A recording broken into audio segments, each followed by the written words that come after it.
போதகர் தாமஸ் அவர்கள் அநேக சத்தியங்களை படித்துக் கொண்டிருக்கிறார், அநேகர்களுக்கு கற்றுக் கொடுக்கிறவராய் கொண்டிருக்கிறார்.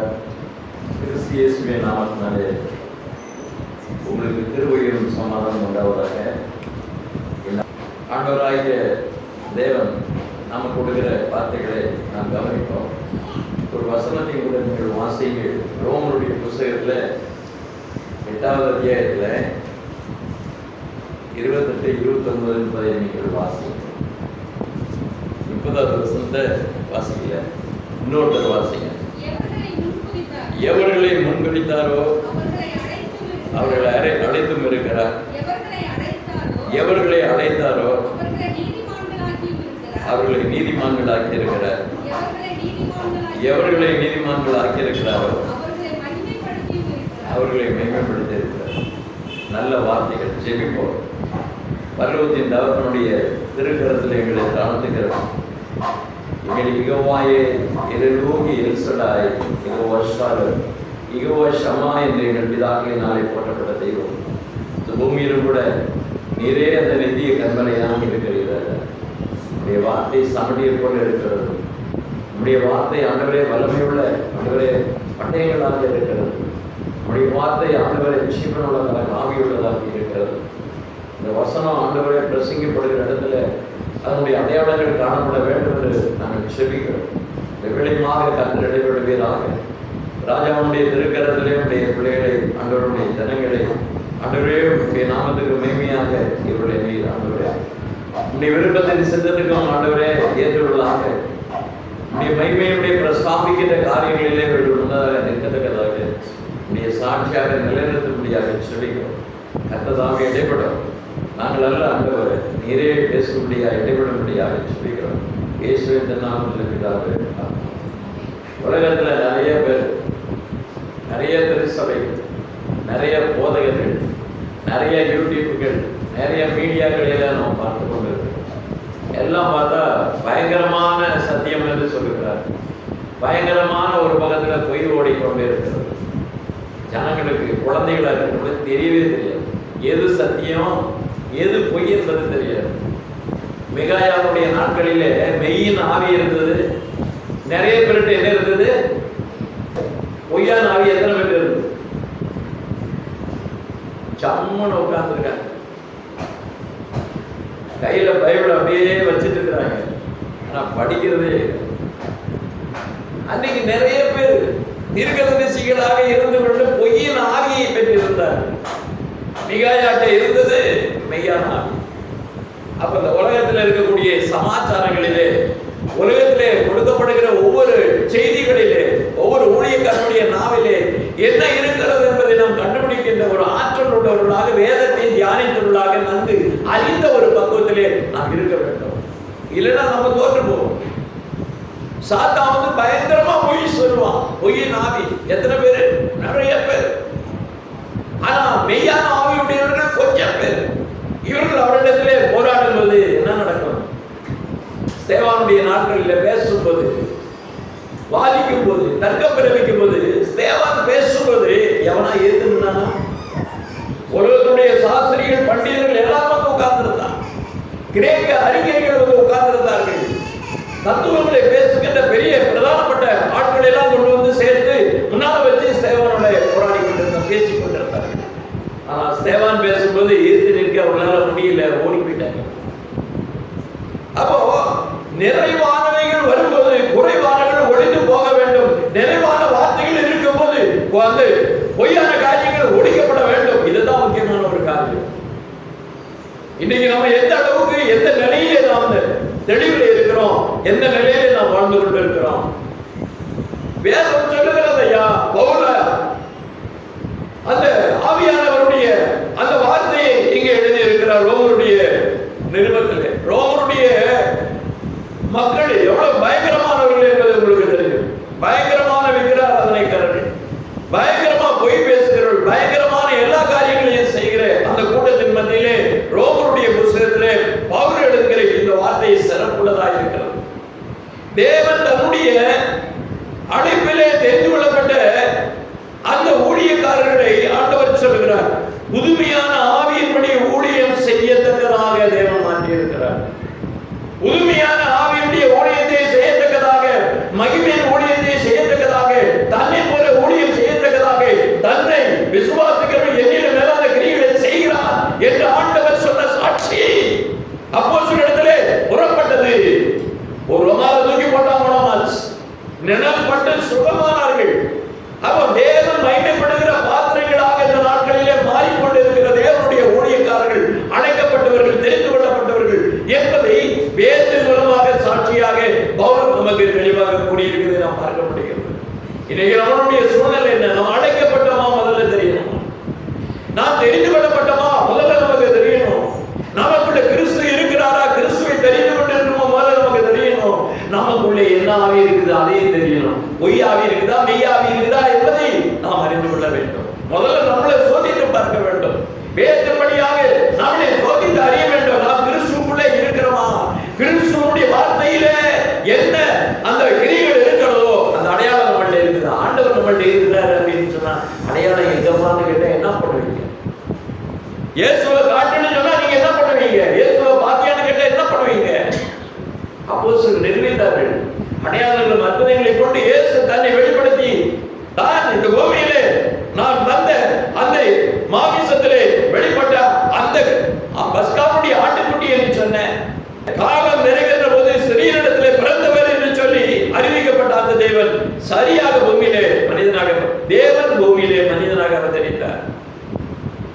கர்த்தருடைய நாமத்துக்கு ஸ்தோத்திரம் உண்டாவதாக.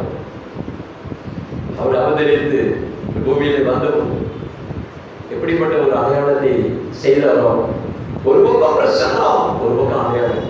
இல்லைன்னா அவரை ஏற்றுக்கொள்ள மாட்டாங்க. உங்களை ஏற்றுக்கொள்வதற்கு உங்களுக்கு அடையாளம் வேணும், சாட்சி வேணும். சும்மா ஒண்ணு நான் கிறிஸ்தவன் போய் நிற்கவே முடியாது. அது சந்தர்ப்பமே கிடையாது. அதுதான் ரோமருடைய புத்தகத்துல தெளிவா சொல்லுகிறார். என்ன சொல்கிறார் என்று பார்க்கப்படும் போது 30வது வசனத்தை நான் வாசிக்கிறேன். எவரை முன் குறித்தாரோ அவர்களை அழைத்திருக்கிறார், எவர்களை அழைத்தாரோ அவர்களை நீதிமான்கள் ஆக்கி இருக்கிறார், எவர்களை நீதிமான்கள் ஆக்கினாரோ அவர்களை மகிமைப்படுத்தி இருக்கிறார். அப்போ அழைக்கப்பட்ட ஊழியன் எங்கே, ஊழியக்காரர் எங்கே, ஊழியத்தினுடைய மகிமையை பெற்றுக்கொண்டு இருக்கிற தேவ மனிதர்கள் எங்கே சொல்லுங்க. நம்ம யாரை வச்சுக்கிட்டு இருக்கிறோம்? யார கூட்டத்திலே சேர்த்து கொண்டு இருக்கிறோம்? யார் நம்மளை வழி நடத்துறாரு? மோசே வழி நடத்துகிறாரா? யார் வழி நடத்துகிறார்? நமக்குள்ள வழி நடத்தக்கூடிய அந்த தலைவன், அந்த தகப்பன், ஆண்டவர் கொடுத்த அந்த மா மனிதர் யார்? நமக்கு முன்னே போகிற மனிதன் யார்? தேவனுடைய சாயலாக, தேவனுடைய சாட்சியாக, தேவனுடைய மகிமையாக நடத்த செல்கிற அந்த ஊழியக்காரர்கள் எங்கே? எல்லாம் கேள்வியில் தான் இருக்கிறோம். உலகத்திலே வந்து எந்த மனுஷனையும் பிரகாசிப்பிக்கிற ஒளியே அந்த மெய்யான ஒளி. ஒரு மனுஷனை தன்னை தெரிந்து கொண்டா பிரகாசிக்க பண்ணுவார், பிரகாசிக்க வைப்பார். அந்த காரியம் உங்கள் ஜீவனில் இருக்கிறதா, உங்க வாழ்க்கையில இருக்கிறதா, அந்த பிரகாசம் இருக்கிறதா, அந்த மகிமை இருக்கிறதா?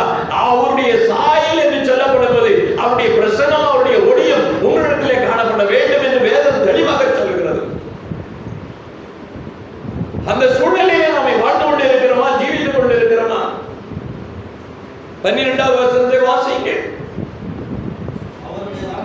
அவருடைய நாமத்தின் மேல் விசுவாசம் உள்ளவர்களா அவரை ஏற்றுக்கொண்டவர்கள் எத்தனை பேர்களோ அத்தனை பேர்களும் தேவனுடைய பிள்ளைகளாகும்படி அதிகாரம்னா என்ன? வாயில சொல்லுகிற வார்த்தை இல்ல. அதிகாரம் என்கிற காரியம் என்று சொல்லப்படுவது என்ன? விசுவாசிக்கிறவன் காரியத்தை, என் ஊழியத்தை, என்னுடைய அற்புதங்களை, படையடங்களை அவன் செய்வான் என்ற அதிகாரத்தை கற்றுக் கொடுத்திருக்கிறார். நம்ம ஜீவன்ல இல்லைன்னா நாம எங்க இருக்கிறோம்? நம்ம எங்க போயிட்டு இருக்கிறோம் பாருங்க. அந்த அதிகாரம் உள்ள தேவ பிள்ளையா, பிள்ளைகளாக பிள்ளைக்கு கொடுக்கக்கூடிய அதிகாரத்தை ஆண்டவர் தந்திருக்கிறார். விசுவாசிக்கிறான், நடக்கும் அற்புதங்களும் அடையாளங்கள் என்று வார்த்தை 16 பார்க்கிறோம். விசுவாசம் இருக்கிறதா? முதல்ல விசுவாசம் இருக்கிறதா? கேள்விக்குறி. அவர் பிள்ளையார் இருக்கிறோமா? கேள்விக்குறி. அவருடைய அதிகாரம் பெற்று இருக்கிறோமா? கேள்விக்குறி. அவருடைய மகிமை பிரசன்னம் மட்டும் இருக்கிறதா? கேள்விக்குறி. அவர் செய்த ஊழியர்களை நாம் செய்கிறோமா? கேள்விக்குறி. எதையுமே நிறைவேற்றாமல் எதுக்கு வாழ்ந்து நாம் ஜீவிக்கிறோம்? ஏதோ வரலாம் சபைக்கு, ஏதோ போறோம் அப்படின்றது கிடையவே கிடையாது. இதெல்லாம் இனிமே இருக்கிற வாழ்க்கையில எல்லாம் கட்டி மூட்டை கட்டி தூர போடுங்க. இனிமே இருக்கக்கூடிய வசனத்துக்குள்ளாக நம்ம சாட்சியா இருக்கிறோமா?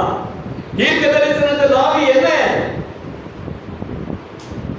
சாட்சி. சாட்சி எங்கே இருக்குது? அதைத்தான் இங்க பார்க்க போகிறோம்.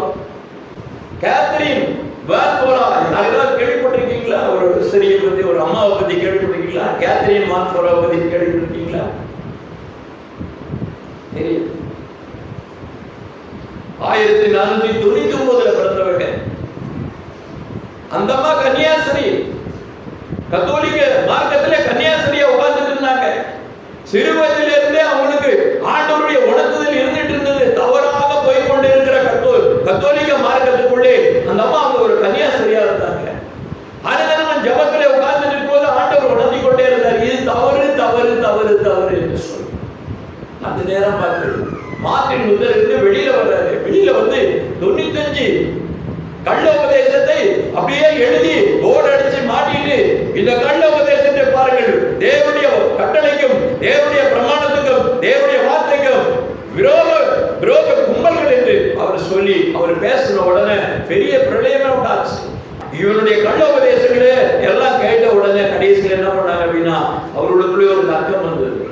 வேதம் கையில கிடைக்காதனால இந்த பிரச்சனை, வேதம் வெளியில வராதனால யாரும் கண்ணுல பார்க்காதனால இந்த பிரச்சனை, வேதத்தை வெளியில கொண்டு வர வேண்டும் என்று முயற்சித்தார். ஜெர்மனிய பாஷையிலே வேதத்தை மொழிபெயர்த்தார், உலகத்திற்கு கொடுத்தார். அப்படியாக கொடுக்கப்படுவது என்ன நடந்தது? ஜனங்கள் பார்த்தார்கள், கள்ள உபதேசம், கள்ள மார்க்கம், கள்ள போதனை, இப்படிப்பட்ட அந்தி கிறிஸ்துவோடு நாம் இருக்கக்கூடாது என்று சொல்லி ஜனங்கள் எல்லாம் வெளியில போனாங்க. அவங்க இல்ல வெளியில தப்பிச்சு ஓடி போயிட்டாங்க அரண்மனையை விட்டு. அப்படியாக புறப்பட்டு போய் வேதத்தை கையில் எடுத்து பிரசங்கம் பண்ண ஆரம்பிச்சாங்க. இதுக்கு காரணம் யாரு? கேத்ரின் வான்ஃபோரா, 25 வயசு பெண்மணி. அதுக்கப்புறம் மார்ட்டின் லூதர் வயசு 45, இந்த அம்மாவுடைய வயசு 25. அந்த நேரத்தில் என்ன செஞ்சு அப்படின்னா, நாம் இருவரும் போராடுவோம் என்று சொல்லி அவர்களுடைய திருமணம் முடித்தார்கள். அன்றைக்கு உலகத்துல கிறிஸ்துவ அமைப்புல 47% உடைஞ்சு புராட்டஸ்டன்ட் சபைகள், சீர்திருத்த சபைகள் புறப்பட்டுச்சு. உலகம் முழுக்க எல்லா தேசங்களிலும் ஒரு பெரிய பிரளயம் வந்தது. ஜனங்கள் எல்லாம் அப்படியே வந்தாங்க. ஒரே ஒரு சகோதரனுடைய ஊழியர்.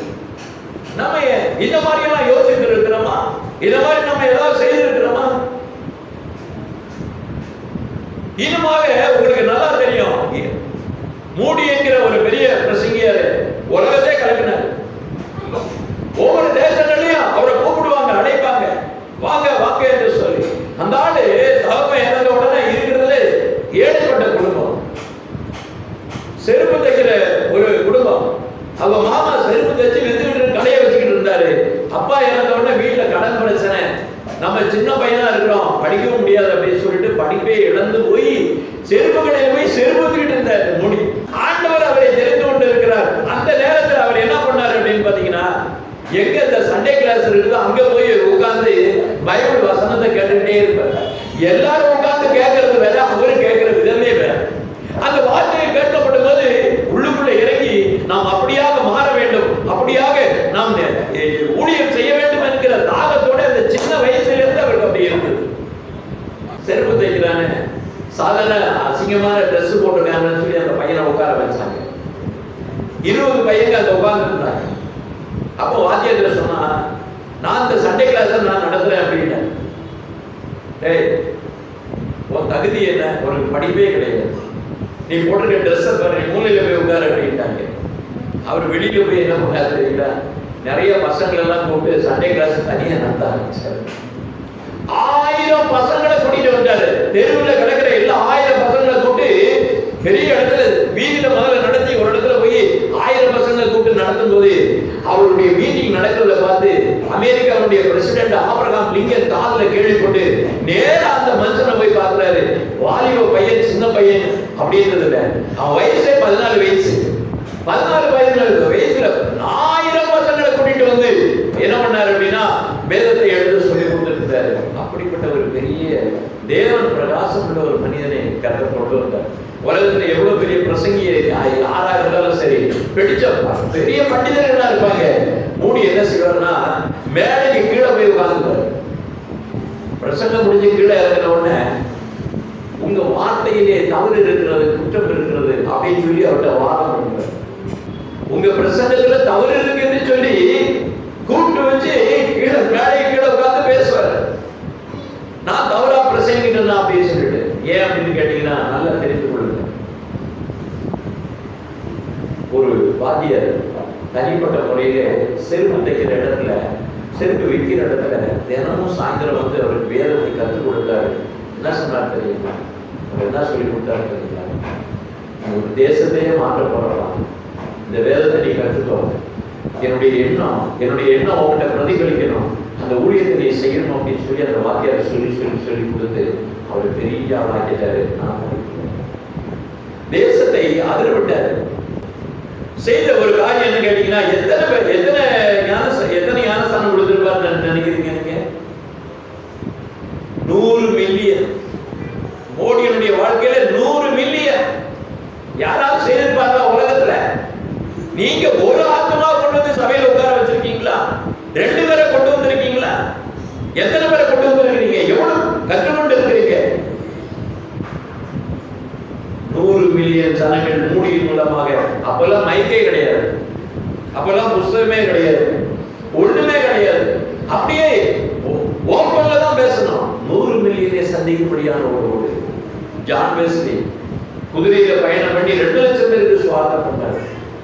பரிசுத்த ஆவி இல்லாம ஊழியம் கிடையாது, பரிசுத்த ஆவி இல்லாம ரட்சிப்பு இல்லை அப்படின்ற அந்த ஒரு பெரிய ஒரு ஊழியத்தை சொல்லிக் கொடுத்த ஒரு உலகத்துல சபையில் இருக்கக்கூடாது, சபையை விட்டு விரட்டி விட்டாங்க ஜான் வெஸ்லி. குதிரை பயணத்திலேயே ஊழியம் பண்ண ஒரு மனுஷன். இப்படியாக ஊழியங்களை செய்கிற காலகட்டங்களில் டிவி இல்ல, ரேடியோ இல்ல, மைக் இல்ல, ஒலிபெருக்கி இல்ல, ஒண்ணுமே கிடையாது. அந்த காலகட்டங்களில் அவர்கள் ஊழியம் செய்து மிகப்பெரிய சாதனைகளை அவர்கள் செய்தார்கள். படிப்பறிவு இல்லாத மனிதர்களாக இருந்தபோது கூட தேவனுடைய அறிவு, தேவனுடைய அழைப்பு எப்படி பேருக்கு இருந்ததோ அதே போல அந்த ஊழியத்தை அவர் செய்து வந்தார் என்பதை நான் பார்க்க முடியும்.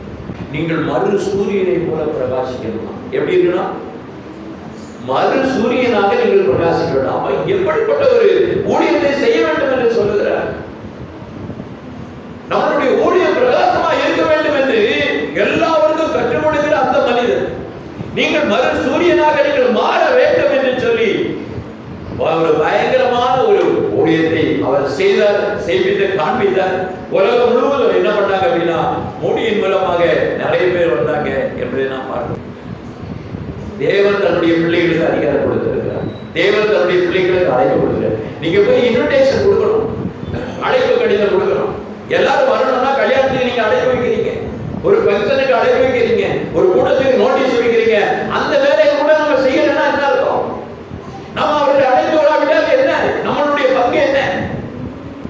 ஒவ்வொருடைய ஊழியர்கள் எப்படி இருக்க வேண்டும்னா, ஒரு நிலத்துல கடைகளா இருக்கக்கூடியதை வெட்டி அதெல்லாம் மாற்றி அது சிறப்பான தோட்டமாக மாற்ற வேண்டும். ஒவ்வொரு மனிதனை செம்மைப்படுத்த வேண்டும். அவனுக்குள்ள இருக்கக்கூடிய கெட்ட காரியங்களை கடற்கொல்லியாக எடுத்து அவனுடைய கெட்ட காரியங்களை எடுத்து போட வேண்டும் என்று சொல்லி கடை கொத்தும் கரண்டியாக நம்மளை பயன்படுத்திக் கொள்ள வேண்டும் என்று சொல்லுகிறார்.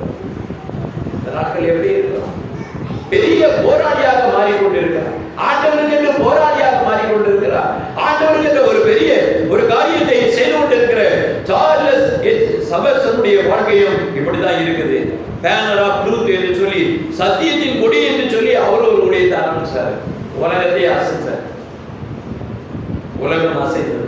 எல்லா ஊழியக்காரர் இங்கிலாந்து ராணியார் சொல்லுவாங்க, சபர்சனுடைய புத்தகத்தை உன்னுடைய ரிசர்வ்தாவது அந்த புத்தகத்தை வாங்கி படி, ஊழியத்தை கற்றுக்கொள்ள என்று சொல்லி விக்டோரியா மகாராணி அவரை பற்றி சாட்சி கொடுத்தார். அதெல்லாம் இல்லைன்னா நீங்க இந்த கிறிஸ்துவத்தை அந்த தேசத்துல உலகத்துல பார்த்திருக்க முடியாது. இவ்வளவு பெரிய ஊழியக்காரர்கள் வந்திருக்க முடியாது, அம்மையாரும் வந்திருக்க முடியாது, திருச்சபையும் வந்திருக்காது, வளர்ந்திருக்காது. இப்படிப்பட்ட ஒரு காரியங்களை நாம் நினைச்சே பார்த்திருக்க முடியாது. அவர்கள் செய்த ஊழியம் தான் பின்னாட்களிலே எல்லாரும் வருவதற்குரிய ஒரு ஊழியமாக, மிஷனரியுடைய ஊழியமாக அங்கே இருக்கிறது என்பதை நாம் பார்க்கிறோம். கர்த்தருக்கு பிரியமானவர்களே, வேதத்திலே சொல்லி வைத்திருக்கின்ற அநேக காரியங்களை குறித்து மறுபிறப்பு அவசியம். தீவிரமான பிரச்சாரம் இன்னைக்கு நடந்தது. யாரு? John Wesley. மறுபிறப்பு மறுபிறப்புன்ற காரியம் எங்களுக்கு தான் புரிய குடிக்கல. தண்ணியில ஞானஸ்நானம் வாங்கியாச்சு. மறுபிறப்பின்ற காரியம் இன்னொன்று இருக்கிறது. கிறிஸ்து இயேசு ஞானஸ்நானம் கொடுக்கல அப்படின்னா மறுபிறப்பே இல்லை. ஜலத்தினால ஆவினால பிறக்கிறனா தேவனுடைய ராஜ்யம் இல்லை. கிறிஸ்து தான் அந்த ஆவினால ஞானஸ்நானத்தை கொடுக்கிறாரு, அந்த அக்கினினால கொடுக்கிறாரு. அவர் கொடுக்கல அப்படின்னா, அவர்கிட்ட வாங்கல அப்படின்னா அந்த அதிகாரம் நம்மகிட்ட இல்லை. அந்த பிறப்பு இல்லைன்னா அப்படி ராஜ்யம் இல்லை. ஏதோ வருவதற்கு போவதற்காக ஒன்றுமே இல்லை. அந்த காலத்துல ஆலயத்தை கட்டுவாங்க, பிரம்மாண்டமான ஆலயத்தை கட்டும்போது என்ன பண்ணுவாங்க, யானையை வச்சு பொருட்களை தூக்கிட்டு வருவாங்க. அங்க உள்ள ஊர் ஜனமே வருவாங்க, அங்க உள்ள ராஜாக்களை கூப்பிடுவார்கள், பெரிய பணக்காரர்கள்லாம் கூப்பிடுவாங்க. ஆண்டவருக்கு ஒரு ஆலயத்தை கட்ட வேண்டுமானால் அது அரண்மனையை விட மிக பெரியதாக இருக்க வேண்டும் என்று சொல்லி பெரிய பெரிய சபைகளை, பெரிய பெரிய ஆலயங்களை கட்டினாங்க. யானையை வச்சுதான் ஜாமான தூக்கிட்டு வந்தாங்க. ஊர் ஜனமே 1000-2000 பேர் உலகத்துல வேலை செய்வதற்கு தட்டுப்பாடாச்சு. அப்புறமா என்னாச்சு அப்படின்னு கேட்டீங்கன்னா, ஜெயில் கைதிகளை கொண்டு வந்து என்ன பண்ணாங்க, ஆலயத்தை கட்ட வச்சாங்க. அப்படியாக ஊழியர் நடந்தது, ஆலயங்கள் கட்டப்பட்டது. இன்னைக்கெல்லாம் கண் முன்னாடி பார்க்கிறோம், உலக தேசங்களில் பார்க்கப்படும் போது நிறைய ஆலயங்களை பார்க்கிறோம். அப்படினாலே பெரியமானவர்களே, இந்த கடைசி காலத்தில் வாழ்ந்திருக்கிற நாம் எப்படிப்பட்ட ஊழியத்தை செய்ய வேண்டும், எப்படிப்பட்ட தாழ்வுள்ளவர்களாக இருக்க வேண்டும், இதைத்தான் நீங்க ஆண்டவர் சொல்கிறார். நம்ம எந்த வாழ்க்கையில இருக்கிறோம் ஐயா, நம்ம விசுவாசிக்கிறோம் ஐயா. விசுவாசிக்கிறவருக்கு அடையாளம் கொடுக்கப்பட்டிருக்கிறது, சீசர்களுக்கு அடையாளம் கொடுக்கப்பட்டிருக்கிறது, அப்போஸ்தலருக்கு அடையாளம் கொடுக்கப்பட்டிருக்கிறது, தீர்க்கதரிசிக்கு அடையாளம் கொடுக்கப்பட்டிருக்கு, கர்த்தருடைய ஊழியக்காரருக்கு அடையாளம் கொடுக்கப்பட்டிருக்கு, அழைக்கப்பட்ட யாருக்கு அடையாளம் கொடுக்கப்பட்டிருக்கு, கர்த்தருடைய பிள்ளைக்கு அதிகாரம் கொடுத்திருக்கிறார். நீங்க விசுவாசிச்சீங்கன்னா உங்களுடைய வாழ்க்கையில நீங்க அனுபவிக்க வேண்டும்.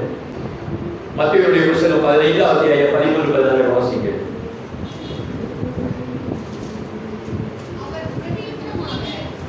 அவர் பிரதியுத்தரமாக, என் பரமபிதா நடாத நாற்றெல்லாம் வேரோடே பிடுங்கப்படும்.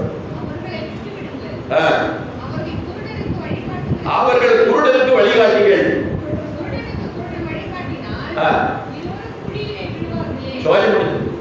களை எப்படி இருக்கும்?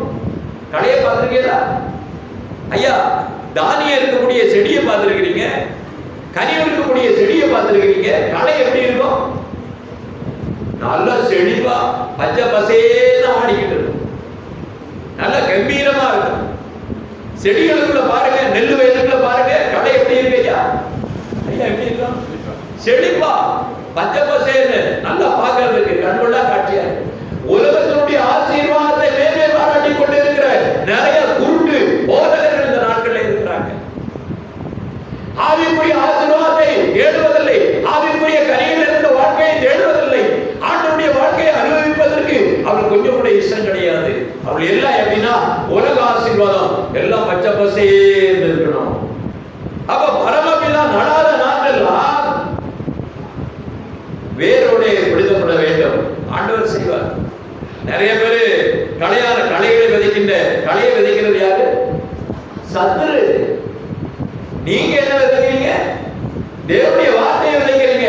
ராஜ்யத்துடைய புத்திரர்கள் நீங்க, கர்த்தருடைய வார்த்தையை விதைக்கிறீங்க. அவன் வந்து என்ன செய்யறான்? அதை போட்டுட்டு இருக்கா. நீங்க இன்னைக்கு ஒரு விசுவாசியினுடைய குடும்பத்துக்கு மறுநாள் நீங்க போய் ஒரு ஜெப கூட்டத்தை நீங்க நடத்தல அப்படின்னா மிகப்பெரிய குற்றம். ஒரு விசுவாசி குடும்பத்துல ஒரு நாள், வாரத்துக்கு ஒரு நாள் சந்திக்க போகலன்னா அது மிகப்பெரிய குற்றம். வேதம் சொல்லுகிறது, நான் அல்ல.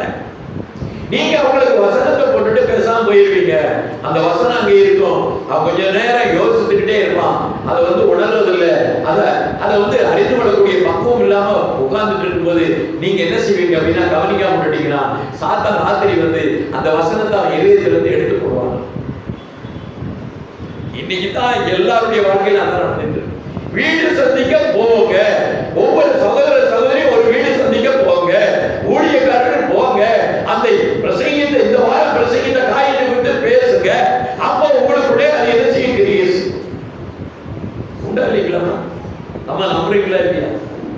வீடு சந்திக்க போனதா வேண்டாமா? போறீங்களா? ஏன் சந்திக்க சொல்றாரு அப்படின்னா, 2 பேருடைய புத்தகம் 2ஆம் அத்தியாயம் 1ஆவது வசனம், கள்ள தீர்க்கதரிசிகள் ஜனங்களுக்குள்ளே இருந்தார்கள். எப்போ ஐயா? 2000 வருஷத்துக்கு முன்னாடி நடந்த சம்பவத்தை அப்போஸ்தலர் வாழ்ந்த காலங்களிலே நடந்த சம்பவங்கள் வாசிங்க. அப்படியே உங்களுக்குள்ளும் கள்ள போதகர்கள் இருப்பார்கள். அவர்கள் கேட்டுக்கேதுவான வேத புரட்டுகளை தந்திரமாய் நுழைய பண்ணி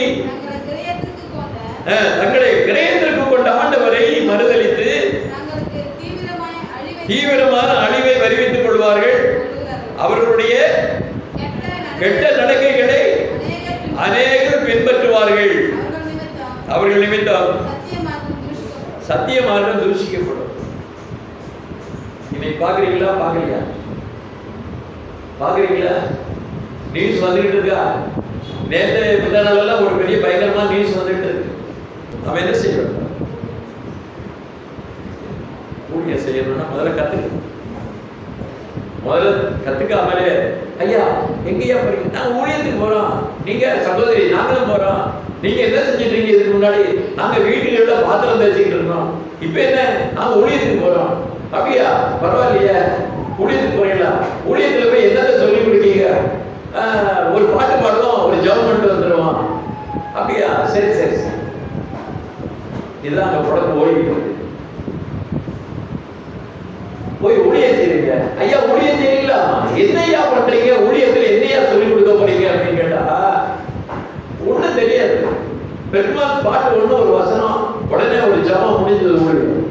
ஐயா ஊழியத்துக்கு நம்ம போனோம் அப்படின்னு சொல்றாங்க. ஊழியத்துக்கு போறதுக்கு முதல்ல நமக்கு என்ன யோக்கியதை, என்ன தகுதி இருக்கு? நம்ம எதை கொண்டு பேச போறோம்? சுவிசேஷம்னா என்ன? சுவிசேஷம்னா என்னங்க சொல்லுங்க. அதான் 4 புத்தகம் இருக்குல்ல, அது போய் படிங்க. சரி, 4 புத்தகத்துல என்ன சொல்லி இருக்கு? இயேசுவுடைய பிறப்பு, அப்புறம் இயேசுவுடைய ஊழியம், இயேசுவுடைய பாடு, இயேசுவுடைய மரணம், இயேசுவுடைய உயிர்த்தெழுதல், அப்புறமாக இயேசுவுடைய 2ஆம் வருகை, அதுக்கப்புறம் என்னது? நியாயத்தீர்ப்பு. இதெல்லாம் தெரிஞ்சுக்காமலே ஊழியத்துக்கு போறாங்க. எல்லாம் நாசம் பண்ணிட்டு இருக்காங்க. நம்ம கத்துருக்கிறோமா? இனியெல்லாம் பிளைண்டா இருந்துகிட்டெல்லாம் நடக்காது, கதையெல்லாம் நடக்காது. ஜனங்கள் மத்தியில நீங்க ஊழியத்துக்கு போறீங்க அப்படின்னா வேத புரட்டைகள் அங்க உட்காந்து உட்கார்ந்துட்டு இருப்பான். எங்க பாஸ்டர் கூட்டிட்டு வரோம், அவர்கிட்ட பேசுங்க பார்ப்போம் அப்படின்னு சொல்லி அவங்களுக்கு என்ன பண்ணுவாங்க? கோர்த்து விட்டுருவாங்க. கடைசியில் என்னாச்சு? எங்க பாஸ்டர் நல்லா பேசினாரு அப்படின்னு இவங்க சொல்லுவாங்க. எங்க பாஸ்டர் கூட்டு வரேன்னு இந்த கோஷிக்கு அப்புறம் பாஸ்டர் கூட்டு. அதாவது என்ன அப்படின்னா முதல் ரவுண்டு, 2வது ரவுண்டு, அப்புறம் என்ன அப்படின்னா ஃபைனல், செமி ஃபைனல். விளக்குமா? ஊழியமையா நாட்டு நடக்க சொல்லிட்டு இருக்கேன். ஒரு பாத்திரம் நீங்க இருக்கீங்க அப்படின்னா அந்த இடத்துல போறீங்க அப்படின்னா ஐயா அவங்க வந்தாங்க ஜெபம் பண்ணாங்க, ஒண்ணும் ஆகல, நீங்க வந்து ஜெபம் பண்ணலையா? நீங்க போய் ஜெபம் பண்ணி சுகமாயிருச்சு, நீங்க வாங்க கூட்டிட்டு வாங்க. இயேசுவானவர் என்ன செய்தாரு? சீஷர்கள் என்ன செய்தார்கள்? சுவிசேஷத்தை சொல்லும் போது வார்த்தைக்கு அடையாளம், வார்த்தைக்கு வைராக்கியம், வார்த்தைக்கு வல்லமை, வார்த்தைக்கு கிரியை, வார்த்தைக்கு அடையாளங்கள் எல்லாத்தையும் செய்து ஊழியத்தை செய்தாங்க. நம்ம வாயிலேயே சொல்லிட்டு போய் நான் ஊழியர்கள் பட்டையை எடுத்தா என்ன ஆகும்? அம்மா பட்டயத்தை எடுத்து குத்துனா என்ன ஆகும் சொல்லுங்க. நீங்க போறீங்கன்னா பட்டயத்தை எடுத்துட்டு போறீங்கன்னா அங்க என்ன ஆகும்? ரத்தம் விடணும். பட்டயத்தை எடுத்துட்டு போனா என்ன ஆகும்? அங்க ஒண்ணு முடியணும், ஒரு கதை முடியணும். வெற்றியா தோல்வியா? இந்த பட்டயத்தை எடுத்துக்கிட்டு போறீங்கன்னா சாத்தானுடைய கட்டில இருக்கிறதா விடுதலை ஆக்கி காட்டணும். சத்தியத்தை கொண்டு போகும்போது விடுதலை, சத்தியத்தை அறுத்திருக்கும் போது விடுதலை, சத்தியத்தை சொல்லும் போது உங்களுக்கு மத்தியில் ஆண்டவர் கிரியை செய்கிறார். எங்களுக்கு எதுவுமே தெரியாம நம்ம எப்படி ஊழியத்துக்கு போறோம்.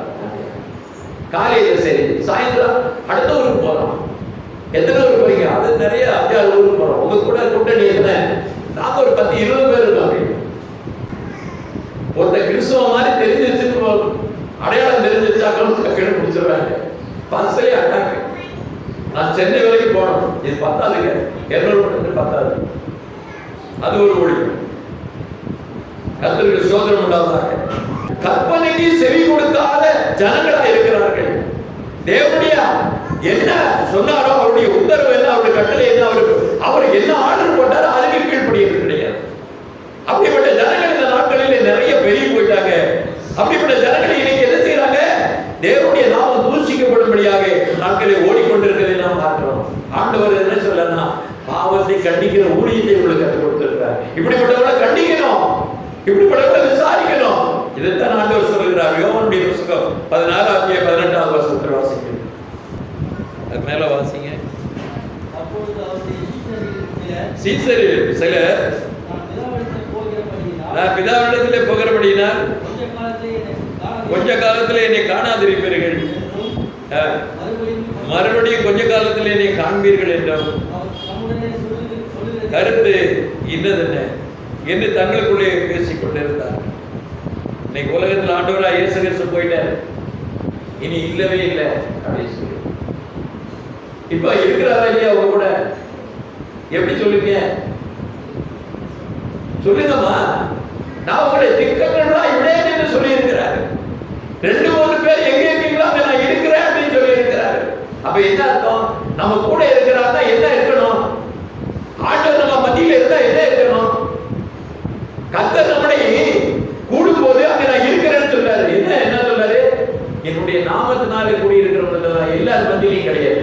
என் நாமத்தினால ஒருத்தர் 2 பேர்னா கர்த்தர் அங்க பலமா கிரியை செய்வார், பலமான ஊழியத்தை தருவார், பலமான ஊழியத்தை கட்டளையிட்டு இருக்கிறார்.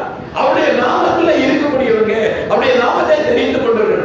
ஆண்டவரவே தெரிந்து கொள்ளல, சொக்கா மட்டும் போட்டுக்கிட்டு நான் ஊழியக்காரன்னு சொல்ல முடியுமா?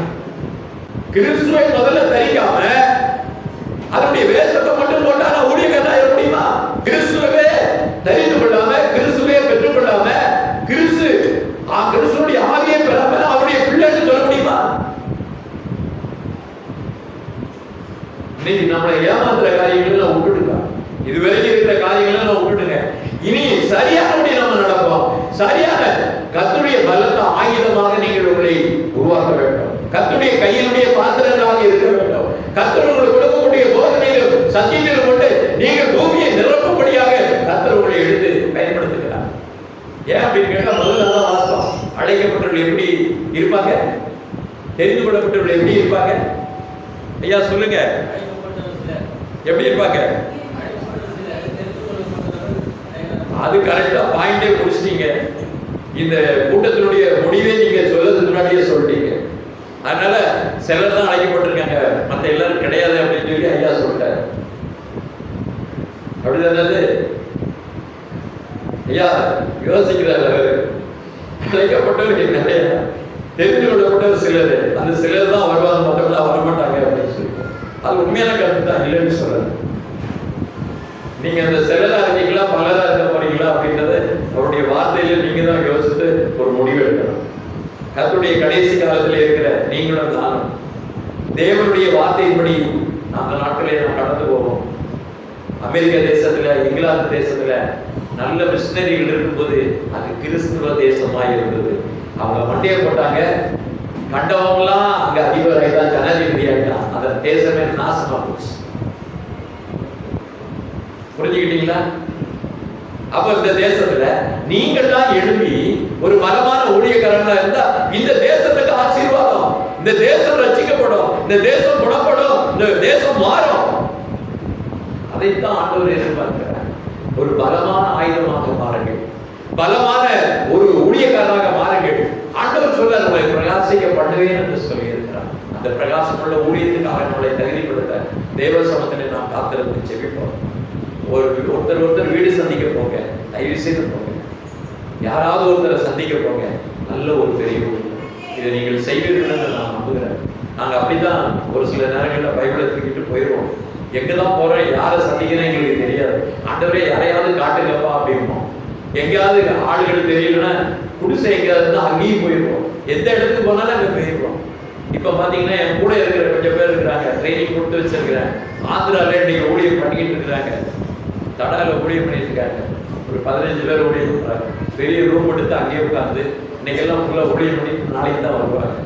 கர்த்தருக்கு ஸ்தோத்திரம் உண்டாகிறாங்க. கர்த்தர் விதமாக உங்களை ஊழியத்துக்கு தேவன் அழைத்திருக்கிறாரு. ஒரு ஒற்றுமையாக நாம் ஊழியம் செய்வோம். அதனுடைய பலனை கர்த்தருடைய சமூகத்துக்கு சேர்ப்போம். அறுவடையினுடைய ஊழியத்துக்காக நாம் காத்திருக்கிறோம். இந்த வாரங்களில் நாம் படிக்கிறது போராட்டத்தை பற்றி தான் படிச்சிருக்கிறோம்.